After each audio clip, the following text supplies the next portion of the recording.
Hello friends, hi, this is Apurva and I welcome you to my YouTube channel CivilStube. I hope you all are good. तो आज का जो हमारा lecture है इसमें हम हमारी जो MPG की सीरीज़ चल रही है उसी को आगे कंटिन्यू करेंगे। लास्ट लेक्चर तक हमने मालवा सल्तनत के बारे में देख लिया था। 1947 तक का जो टाइम पीरियड है तब तक की मालवा की हिस्ट्री को डिटेल में कवर कर लिया था। किस तरीके से मुस्लिम इन्वेजन हुआ, किस तरीके से वहाँ पे मुस्लिम रूल स्टार्ट हुआ, किस तरीके से मालवा सल्तनत कहलाया, उसके बाद में मुगल्स का क्या इन्फ्लुएंस रहा, वहाँ पे मराठास का क्या इन्फ्लुएंस रहा, फिर वो किस तरीके से ब्रिटिश का प्रिंसली स्टेट बना, ये सारी चीज़ों को हमने डिटेल में कवर किया था। अब जो हमारा आज का लेक्चर होगा उसमें हम डिस्कस करेंगे बुंदेलखंड रीजन के बारे में। बुंदेलखंड के बारे में हमने एंशिएंट टाइम में भी पढ़ा है। इसके अलावा जो राजपूत्स का इमर्जेंस हुआ था तब भी हमने पढ़ा। गुर्जर प्रतिहार्स का क्या इन्फ्लुएंस था इस रीजन पे, वो सारी चीज़ें हमने डिटेल में डिस्कस करी थी। इसके बाद में जो इस रीजन की बहुत इंपॉर्टेंट डायनेस्टी थी चंदेल डायनेस्टी, उसको हमने डिटेल में कवर करा था। हमने उसके बाद में ये भी देखा था कि चंदेल डायनेस्टी किस तरीके से डिक्लाइन हुई। अब जो हमारा आज का लेक्चर होगा उसमें हम डिस्कस करेंगे कि बुंदेला डायनेस्टी किस तरीके से पिक्चर में आई, किस तरीके से इनका रूल स्टार्ट हुआ, उसके बाद में ब्रिटिशर्स का क्या इन्फ्लुएंस रहा इस रीजन में। तो हम 1947 तक की जो बुंदेलखंड वाला जो रीजन है उसकी हिस्ट्री को कवर करेंगे। तो let's start with today's lecture. सबसे पहले हम देखते हैं कि जो बुंदेलखंड वाला जो रीजन है इसको पहले जेजा भुक्ति के नाम से जाना जाता था और एंशिएंट टाइम पीरियड मतलब कि तब 600 BC के आसपास का टाइम पीरियड था, तब हम इसे चेदी महाजनपद के नाम से जाना जाता था। ये ठीक है, ये वन ऑफ द 16 महाजनपद था। ये हमको कैसे पता चलता है? अंगुत्तर निकाय, भगवती सूत्र, इससे हमको पता चलता है। ये हमने एंशिएंट मध्य प्रदेश की हिस्ट्री पढ़ी थी, उस समय भी डिस्कस करा था। ओके, अब हम देखते हैं कि मेडाइवल जो टाइम पीरियड था, मतलब कि जब 1206 AD आते आते जो दिल्ली सल्तनत थी वो इस्टेब्लिश हो चुकी थी और मुस्लिम रूल इंडिया में स्टार्ट हो गया था।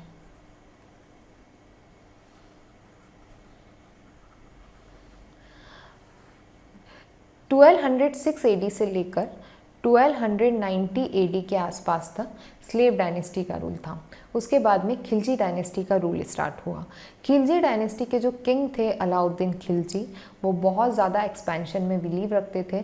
उनका एक ही ऑब्जेक्टिव था कि किसी भी तरीके से दिल्ली सल्तनत को एक्सपैंड करना है, ठीक है। और इसलिए जो बुंदेलखंड वाला रीजन था वहाँ पे भी मुस्लिम रूलर्स के कंटिन्यूस अटैक होते रहते थे, ठीक है। और हम 1300 AD आते आते तक देखते हैं कि चंदेल डायनेस्टी पूरी तरीके से ख़त्म हो चुकी थी। पर्टिकुलर कोई रीजन तक, कोई सिटी तक ही इनका रूल रह गया था। और उसी समय पे एक बुंदेला राजपूत्स ये इमर्ज होकर आए। अब ये बुंदेला राजपूत्स कौन थे? ये अपने आप को सूर्यवंशी कहते थे, मतलब ये अपने आप को सोलर डायनेस्टी का मानते थे। ये जो चंदेल्स थे ये अपने आप को लुनार डायनेस्टी का मानते थे, ये अपने आप को चंद्रवंशी कहते थे। और उसके बाद में ये जो बुंदेलाज आए ये अपने आप को सूर्यवंशी कहते थे।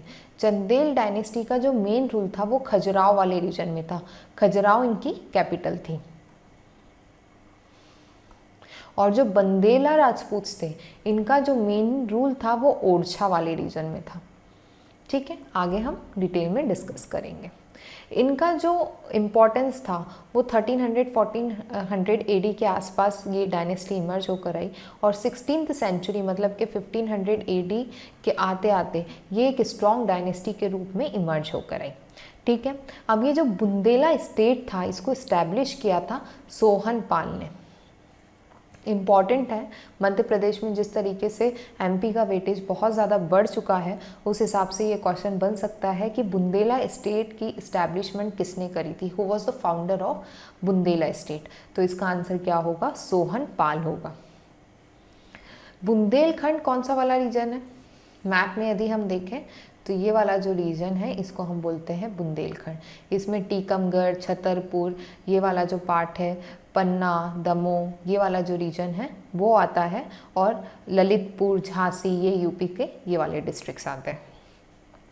अब हम देखते हैं कि 1501 AD इस समय जो रुद्र प्रताप सिंह थे इन्होंने जो ओरछा थी उसको अपनी कैपिटल डिक्लेयर करा, वहाँ से इन्होंने अपना रूल स्टार्ट करा। ये लोकल बुंदेला रूलर थे और इनका रूल स्टार्ट हुआ है यहाँ पे। इन्होंने ओरछा को एज इट्स स्टेट अडॉप्ट किया। ओरछा का जो मेन डेवलपमेंट था वो इन्होंने स्टार्ट किया। तो इनसे रिलेटेड ये एक बहुत इम्पॉर्टेंट फैक्ट है। ये फर्स्ट किंग थे ओरछा के। बुंदेला स्टेट का यदि फाउंडर देखा जाए तो वो सोहन पाल थे, बट जो फर्स्ट किंग ऑफ ओरछा जो कहलाते हैं बुंदेला डायनेस्टी के, वो कौन कहलाते हैं? रुद्र प्रताप सिंह।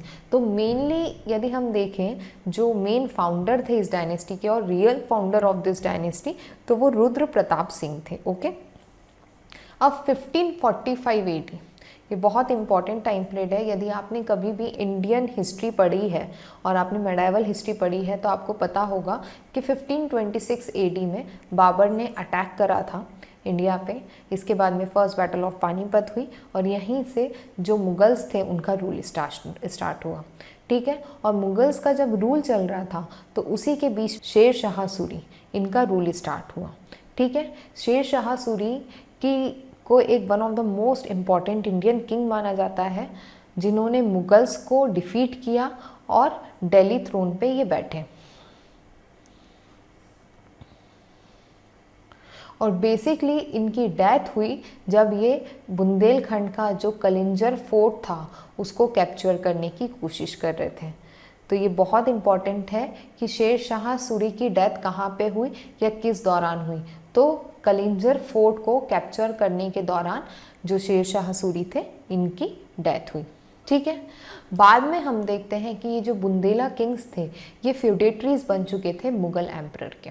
ओके, किसके फ्यूडेटरीज थे ये? मुगल्स के फ्यूडेटरीज थे। हुमायूं और अकबर के टाइम से ये किसके फ्यूडेटरीज बन चुके थे? तो ये फ्यूडेटरी बन चुके थे मुगल्स के। रुद्र प्रताप सिंह के बाद में ऐसा कोई बहुत इम्पॉर्टेंट बुंदेला किंग नहीं थे, बट वीर सिंह देव ये बहुत इम्पॉर्टेंट बुंदेला किंग। वीर सिंह देव को वीर सिंह देव के नाम से भी जाना जाता है। ये बुंदेला राजपूत चीफ थे और किंग रूलर थे of the kingdom of Orchha. ठीक है, मुगल एम्परर के फ्यूडेटरीज थे, ये वैसल्स थे। इनका जो रूल था ये 1605 से लेकर 1627 AD तक था। तो ये किसके कंटेम्प्ररी हुए? तो ये कंटेम्प्ररी थे जहांगीर के। ठीक है, जहांगीर के साथ इनके बहुत अच्छे रिलेशन थे और जहांगीर के ही कहने पे इन्होंने अबुल फजल जो कि पर के जो 9 रत्न थे उसमें से एक रत्न थे, इनका एसेसिनेशन किया था। तो ये यहाँ से क्वेश्चन बन सकता है, डायरेक्ट MCQ बन सकता है कि अबुल फजल का एसेसिनेशन किसने किया था और किसके कहने पे किया था। ठीक है, तो प्रिंस सलीम जहांगीर के कहने पे वीर सिंह देव ने इनका एसेसिनेशन करवाया था। ये one of the most famous and most powerful chief थे बुंदेला डायनेस्टी के। तो ये बहुत इंपॉर्टेंट है, इन पे से डायरेक्ट क्वेश्चन बन सकता है और जो हमारी मेंस की एग्जाम है उसमें भी डायरेक्ट 3 मार्कर इनसे रिलेटेड बन सकता है। इससे रिलेटेड एक और बहुत इंपॉर्टेंट फैक्ट है कि इन्होंने काफ़ी सारी आर्किटेक्चरल साइट्स बनवाई, काफ़ी सारी इन्होंने साइट्स कंस्ट्रक्ट करवाई, काफ़ी सारे पैलेसेस बनवाए, गार्डन्स डेवलप करवाए। इन्होंने जो ब्रजमंडल एरिया में, मतलब जो ब्रजमंडल जो कि वृंदावन और मथुरा वाला रीजन है, वहाँ पे एक टेम्पल को भी स्पॉन्सर किया, मतलब उस टेम्पल के लिए डोनेट किया। इसके अलावा ओरछा वाले रीजन में एक फूल बाग गार्डन है, वो बनवाया, लक्ष्मी नारायण टेम्पल बनाया और इसके अलावा एक जहांगीर महल बनवाया। जहांगीर ये वाला जो ओरछा वाला रीजन है वहाँ पे आने वाले थे और इसीलिए वीर सिंह देव ने यहाँ पे जहांगीर के लिए एक महल बनवाया। यहाँ से ये डायरेक्ट क्वेश्चन बनता है कि जहांगीर महल किसने बनवाया या किसने कंस्ट्रक्ट करवाया। ठीक है, जो इनका मौजेलियम है वो कौन से एरिया में है वीर सिंह देव का? तो ये ओरछा में है। इनसे रिलेटेड एक और बहुत इम्पॉर्टेंट फैक्ट है कि इन्होंने एक पोएट जिनका नाम था पोएट केशव दास, उनको पैट्रन किया था। ठीक है, वीर सिंह देव की डेथ के बाद में जो चंपत राय थे वो एक इम्पॉर्टेंट डोमिनेटिंग फ्यूडल थे बुंदेला स्टेट के। तो अभी तक हमने क्या देखा, बुंदेला डायनेस्टी की बात करें तो रुद्र प्रताप सिंह ये इंपॉर्टेंट किंग थे। इन्होंने ओरछा को एज अ स्टेट डेवलप किया, उसको अपनी कैपिटल बनाया। उसके बाद में वीर सिंह देव जो कि कंटेम्प्रेरी थे जहांगीर के, बहुत अच्छे रिलेशंस थे इनके जहांगीर के साथ, और उन्हीं के कहने पे इन्होंने असैसिनेट किया अबुल फजल को। तो वीर सिंह देव बहुत इंपॉर्टेंट किंग है। वीर सिंह देव के बाद में जो बहुत इंपॉर्टेंट बुंदेला चीफ है वो थे चंपत राय, और चंपत राय के बाद में इनके बेटे आएंगे महाराजा छत्रसाल। अब जो चंपत राय थे ये काफ़ी अच्छे फ्रेंड थे औरंगज़ेब के, ठीक है। बट जो औरंगज़ेब की रिलीजियस पॉलिसी थी, नॉन सेक्युलर पॉलिसी थी, ये इससे काफ़ी ज़्यादा डिससेटिस्फाइड थे और इसीलिए इन्होंने रिबेलियन स्टार्ट कर दिया अगेंस्ट मुगल्स। तो चंपत राय से रिलेटेड ये बहुत इंपॉर्टेंट फैक्ट है कि बहुत ज़्यादा डिससेटिस्फाइड थे औरंगज़ेब की नॉन सेक्युलर पॉलिसी से, और ही बिकम अ रिबेलियन।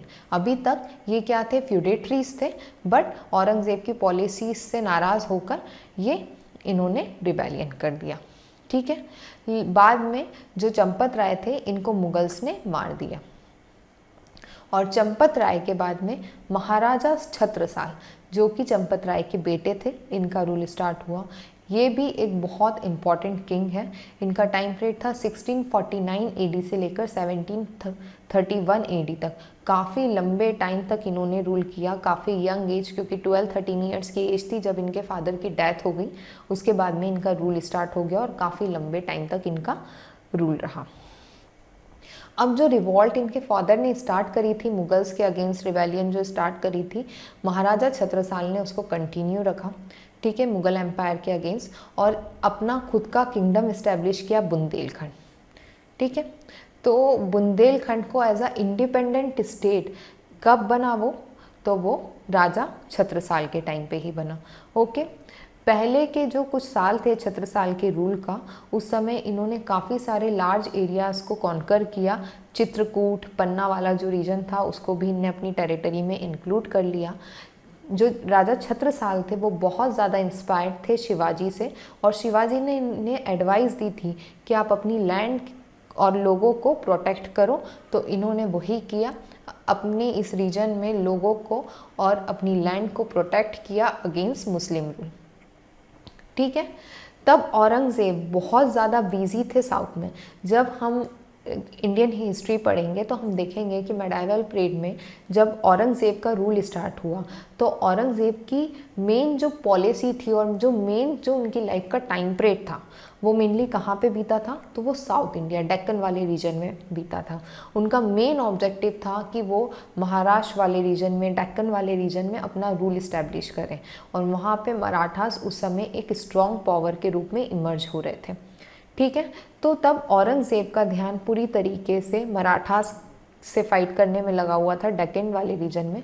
उस समय राजा छत्रसाल अपने आप को स्ट्रॉन्ग बना रहे थे और अपना होल्ड और ज़्यादा स्ट्रॉन्ग कर रहे थे बुंदेलखंड वाले रीजन में, ठीक। बट 1700 एडी का जो टाइम पीरियड है, जब औरंगज़ेब की लगभग डेथ होने वाली थी, 1707 एडी के आसपास तक का रूल था औरंगज़ेब का, तब मुगल्स ने काफ़ी सारे अटैम्प्ट करे डिफीट करने के लिए राजा छत्रसाल को, ठीक है। बट 1707 एडी के अंदर औरंगज़ेब की डेथ हो गई, और जो मुगल एम्पायर था वो पूरी तरीके से धीरे धीरे फॉल अपार्ट होने लगा, ठीक है। क्योंकि औरंगज़ेब के बाद में जो लेटर मुगल पीरियड तब हम देखते हैं तो हम इतने कोई भी स्ट्रॉन्ग मुगल किंग नहीं देखते जो इतनी बड़ी टेरिटरी को होल्ड कर पाए या इतनी अच्छे से लीडरशिप क्वालिटी के साथ इतनी बड़ी टेरिटरी पे रूल कर पाए, ठीक है। तो औरंगज़ेब की डेथ के बाद में जो भी टेरिटरीज थी वो धीरे धीरे इंडिपेंडेंट स्टेट अपने आप को डिक्लेयर करने लगी। अब हम देखते हैं कि जो लेटर मुगल पीरियड का टाइम पीरियड था, उस समय हम देखते हैं कि एक मुगल गवर्नर थे इलाहाबाद के जिनका नाम था मोहम्मद खान बंगाश, ठीक है। जो मोहम्मद खान बंगाश थे, इन्होंने देखा कि छत्रसाल एक बहुत स्ट्रॉन्ग किंग के रूप में इमर्ज हो रहे हैं और हमको इन्हें रोकना होगा, और इन्होंने अटैक करना स्टार्ट करा बुंदेलखंड की टेरिटरी में, ठीक है। इनके बीच में काफ़ी सारी फाइट्स हुई, काफ़ी सारी बैटल्स हुई, 1720 से 29 तक कंटिन्यूसली चलती रही। और हम देखते हैं कि इसके कारण छत्रसाल वीक पड़ने लगे। महाराजा छत्रसाल की इस समय तक काफ़ी ज़्यादा एज भी हो चुकी थी और वो इतना स्ट्रांगली मुगल्स के अगेंस्ट फाइट नहीं कर पा रहे थे। और आखिरी में राजा छत्रसाल और उनकी फैमिली को प्रिजनर बना लिया मुगल्स ने, ठीक है। और इस चीज़ को देखते हुए राजा छत्रसाल ने जो मराठा किंग थे, मराठा पेशवा थे उस समय, बाजीराव वन, उनसे हेल्प मांगी। बाजीराव वन ने अपनी ट्रूप्स के साथ आकर बुंदेलखंड के रीजन में हेल्प करी राजा छत्रसाल की और डिफीट कर दिया बंगश को, ठीक है। तो ये स्टोरी थी। बाजीराव मस्तानी मूवी सबने देखी है लगभग, उसमें जो बाजीराव वन थे वो यही थे और जो मस्तानी थी वो राजा छत्रसाल की ही बेटी थी, ठीक है। इसलिए जो राजा छत्रसाल थे इनने अपनी 1/3 ऑफ द टेरिटरी को किसको दे दिया, बाजीराव वन को दे दिया। उसके अलावा जो अपनी बेटी मस्तानी थी उनकी शादी भी बाजीराव वन से कर दी। इनने जो टेरिटरी बाजीराव वन को दी वो उसमें कौन सा रीजन था, उसमें मेनली बांदा, झांसी और सागर जो डिस्ट्रिक्ट है उनका पार्ट था, ठीक है। अब हम देखते हैं कि छत्रसाल के बाद में इनके जो बेटे थे उनके बीच में इनका किंगडम डिवाइड हो गया और धीरे धीरे जो इनका बुंदेलखंड वाला जो रीजन था उसका जो होल्ड था बड़े टेरिटोरियल एरिया में वो धीरे धीरे कम होने लगा और नए प्रिंसली स्टेट्स इमर्ज होकर आने लगे, जैसे कि पन्ना, अजयगढ़, चरकारी, पन्ना, अजयगढ़, चरकारी, जिसे बाद में 1947 में इंडिया में मर्ज करा गया। जब छत्रसाल की डेथ हो गई तो उसके बाद में जो मराठास थे उन्होंने धीरे धीरे बुंदेलखंड का जो दूसरा एरिया था उसको भी कैप्चर करना स्टार्ट कर दिया, ठीक है। तो हम देखते हैं कि मराठास और जो छत्रसाल के बेटे थे उनके बीच में बुंदेलखंड की टेरिटरी डिवाइडेड थी। बट 1800 एडी आते आते ब्रिटिशर्स का जो रूल था वो काफ़ी ज़्यादा इस्टेब्लिश होने लगा। वो नए नए एरियाज़ को कैप्चर करने लगे, उन्हें काफ़ी ज़्यादा टेरिटोरियल एक्सपेंशन करा। इसके अलावा हम देखते हैं कि काफ़ी सारी एंग्लो मराठा वॉर हुई जिसके बाद में काफ़ी सारी टेरिटरीज़ ब्रिटिशर्स के पास चली गई। और ऐसा ही एक रिज़ल्ट हम देखते हैं 1802 एडी में। हम क्या देखते हैं 1802 एडी के अंदर ट्रीटी ऑफ बसीन साइन हुई। ट्रीटी ऑफ बसीन किसके बीच में हुई, ईस्ट इंडिया कंपनी और जो बाजीराव टू थे उनके बीच में। बाजीराव टू कौन थे, इस समय के जो मराठा पेशवा थे पूना के, वो थे ये, ठीक है। जिसके कारण जो बुंदेलखंड का जो पार्ट था वो ब्रिटिशर्स के इन्फ्लुएंस में चला गया, इनका इन्फ्लुएंस यहाँ पे बढ़ गया, ठीक है। ईस्ट इंडिया कंपनी का रूल स्टार्ट हो गया बुंदेलखंड वाले रीजन में 1803 एडी के ऑनवर्ड्स। 1811 एडी आते आते तक जो ईस्ट इंडिया कंपनी थी उसने इस टेरिटरी को क्या नाम दिया, बुंदेलखंड एजेंसी का नाम दिया। उसके बाद में हम देखते हैं कि 1854 एडी आते आते तक ये जो एजेंसी थी बुंदेलखंड एजेंसी, इसको सेंट्रल इंडिया एजेंसी में रखा गया फॉर एडमिनिस्ट्रेटिव पर्पस। किस में रखा गया था इसको, सेंट्रल इंडिया एजेंसी में। 1950 एडी में जो बुंदेलखंड एजेंसी थी अलॉन्ग विद बघेलखंड एजेंसी, इसको हम क्या बोलते थे, विंध्य प्रदेश, ठीक है। तो बुंदेलखंड और बघेलखंड वाला जो रीजन था यदि इसको मर्ज किया जाए तो ये क्या कहलाता है, विंध्य प्रदेश कहलाता है। तो आज के लिए बस इतना ही। Thank you for watching this session. यदि आपको हमारे लेक्चर्स अच्छे लग रहे हैं तो प्लीज़ लाइक करें, सब्सक्राइब करें, ज़्यादा से ज़्यादा शेयर करें ताकि मैं ऐसे वीडियोस बनाने के लिए और मोटिवेट हूँ। Thank you.